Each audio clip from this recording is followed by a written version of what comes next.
At this beautiful moment, let's explore surviving in a tense work environment. Little Shua realizes the trouble and rushes back to his dome to start his escape plan. At this moment, Jensen, with his magical potion, rushes towards the dome like a superhero, but he was too late. What a fail. When Jensen enters the dome, his teammates have vanished and kidnapped a female doctor. Minuo also acts, taking down a cop. Little Shua grabs a weapon and happily follows the doctor to find Lisa as the pursuers arrive. Little Shua grabs a chair to smash glass while teammates rush to the corridor. Door card fails, pushing them to despair. Jensen catches up. What a tight spot. Brave Little Shua holds off the enemy, buying time for his friends, but the door doesn't budge. In the nick of time, Arisa opens it, time to rescue. After friends pass, Little Shua tosses his weapon aside and sprints at the closing iron door. Warlike. Thus begins the adventure. They sprint across the sandstorm of a hillside, finally taking cover in an abandoned shopping mall where adventures await. While scavenging for supplies, Minuo finds a generator that lights up the area, alerting nearby zombies. Good thing he's quick, don't let the zombies steal the spotlight. Minuo quickly grabs a metal rod, attacks zombies, and sprints to find their friends, but more zombies chase closely. What a nightmare. As more zombies close in, everyone is left dumbfounded to call it panic mode.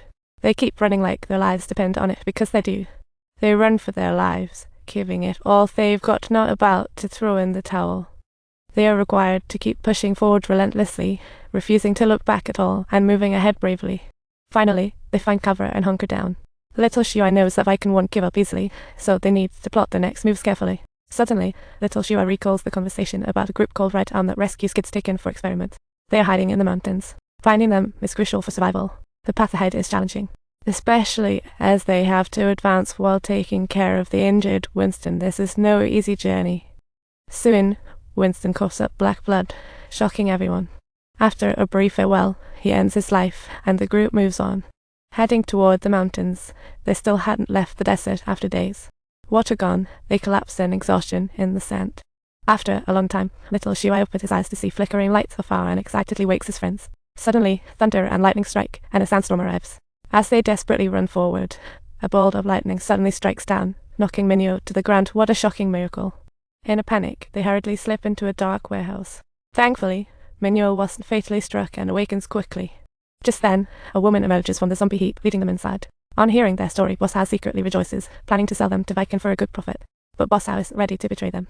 After others leave, he discusses business with Little Shua, revealing his wish to join the resistance, using these kids as his leverage.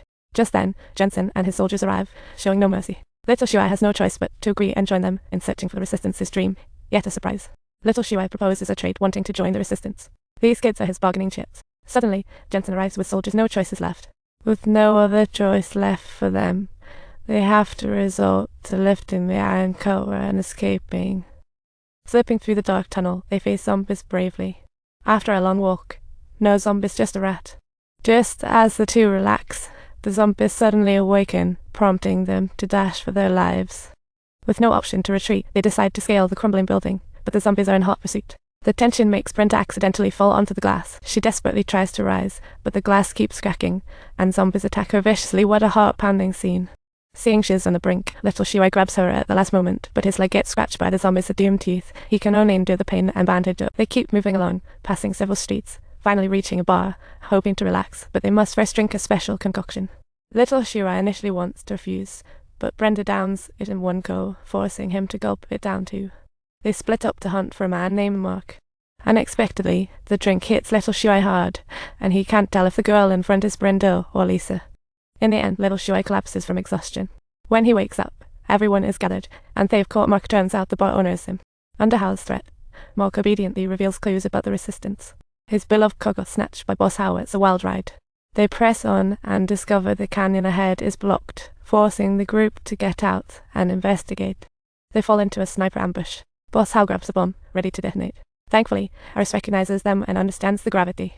Turned out, they were once in the same maze as Aris and got saved by the resistance. Soon, they bring Little Shua and the gang to the resistance camp. However, in a twist, Brenda suddenly collapses, leaving everyone scrambling. The resistance leader, Vincent, initially plans to deal with Brenda, but Mary the doctor quickly steps in to help. Mary used to work with Little Shua at Viking, and she knows the experiment is all a ruse. It's their little secret. She uses Little Shua's serum to stabilize Brenda temporarily, just a stopgap. The group sits atop a mountain, reflecting on their hard-won freedom. They thought they were done with the chase, but Little Shua's sudden decision to call Jensen sets the stage for an impending counter-strike. This time, Little Shua is helpless as he watches the enemy aircraft launch an attack like a nightmare unfolding. After a frantic barrage, the camp is engulfed in flames. Yet, Little Shua knows they can't win this war, so he urges Brenda and he decides to go down in a blaze of glory, hiding a bomb on himself, while Brenda insists he should save himself. Little Shua is only fueled by vengeful. Little Shua feels the need to stand up for Minyo. Even if this seems like a one-way ticket, if Aiken is taken down, they'll never know peace.